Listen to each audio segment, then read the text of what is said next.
Bonjour madame le maire. Bonjour le président. En fait là c'est mon monsieur qui m'appelle parce qu'il a été appelé par l'amiral du projet. Non mais j'espère que la présidente entend ça quoi. Les confrères sont partis en courant mais... Non merci, merci. Alors, déjà présentation déjà. Alors, je suis maître Apollon Pépiezep, l'avocat de la grande famille Fotso, du moins d'une partie de la famille. Et je suis avec mon confrère maître Frégis Niat. Oui, alors donc moi je suis maître Frégiste Bernard Niat, avocat au barreau des Hauts-de-Seine, et nous intervenons donc pour la grande majorité des membres de la famille de M. Fotso, et nous souhaitons dans cette affaire que les obsèques de ce grand homme qui a été M. Fotso se fassent dans la dignité et se fassent de sorte que tous les enfants, ils sont près de 120, puissent assister aux cérémonies d'enterrement de leur papa. Est-ce que la décision qui a été prise ce matin vous satisfait déjà d'emblée? Alors, je ne vous dirai pas que la décision nous satisfait parce qu'il ne faudrait pas qu'on puisse interpréter l'action de nos clients comme si c'était pour faire tourner en rond. L'intérêt est que le corps de M. Fotso puisse rentrer le plus rapidement possible au Cameroun, mais dans les meilleures conditions. Dans les meilleures conditions, et vous voyez que c'est la partie d'en face qui essaie de faire traîner les choses. Quand on vous signifie les conclusions et les pièces hier à 20 h, comment est-ce qu'on peut respecter le contradictoire? Eux le confèrent. Donc, en principe, nous nous posons la question de savoir quel est leur intérêt. Nous venions aujourd'hui demander simplement au tribunal de rendre une décision qui va dans l'intérêt de la majorité de la famille qui veut simplement que, compte tenu de la situation sanitaire actuelle, que les choses puissent se calmer. Les frontières sont en train de s'ouvrir. Et là, le corps du patriarche de M. Fotso Victor, qui n'est pas n'importe qui au Cameroun, pourra rentrer dans les bonnes conditions. Que les enfants qui sont partout dans le monde puissent se déplacer facilement, parce que nul n'a le droit d'interdire à un enfant d'assister au deuil de son père. Et c'est ce qui est en train de vouloir se passer.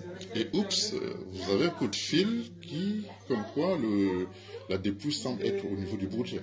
Et c'est ce qui attire encore la suspicion, parce que, comme vous l'avez sans doute compris lors de l'audience, il y a une plainte qui a été déposée.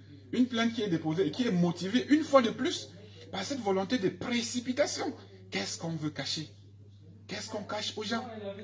Quand vous êtes d'une famille et que vous apprenez le décès de votre père par les médias, on se dit, c'est pour un problème. Nous n'incriminons personne.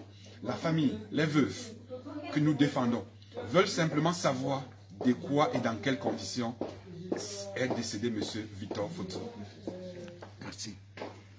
Et aussi, effectivement, aujourd'hui, il y a eu un renvoi de l'affaire au 17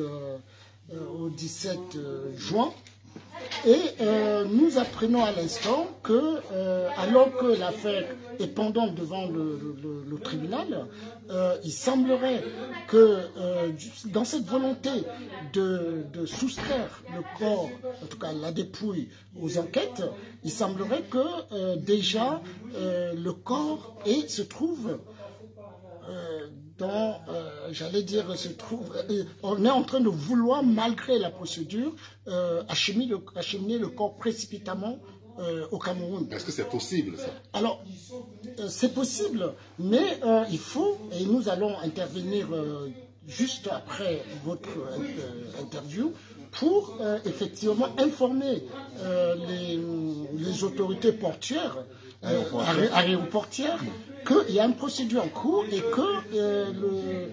qu'il faut prendre toutes mesures pour que la justice puisse suivre son cours. Et après, effectivement, comme on vous l'a indiqué, le but n'est pas de faire obstruction à l'enterrement ou d'obstruction au départ du corps, mais simplement, nous disons, ne nous précipitons pas, prenons le temps de laisser faire la justice et d'organiser. Parce que nous, le problème, c'est qu'on laisse quand même un peu de temps aux enfants de M. Fotso pour pouvoir prendre les dispositions et assister à l'enterrement de leur papa.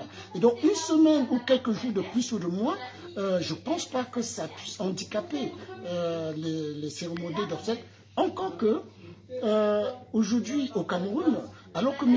Victor Fotso mérite des cérémonies d'obsèques nationales et voire internationales, aujourd'hui au Cameroun, on ne peut pas se réunir à plus de 50, alors que rien que sa famille ne peut pas, en tout cas dépasse déjà ce nombre. Donc nous demandons que cet homme, ce grand homme, puisse être enterré dans les conditions décentes et dans des conditions qui révèlent l'homme, le grand homme qu'il a été. Merci.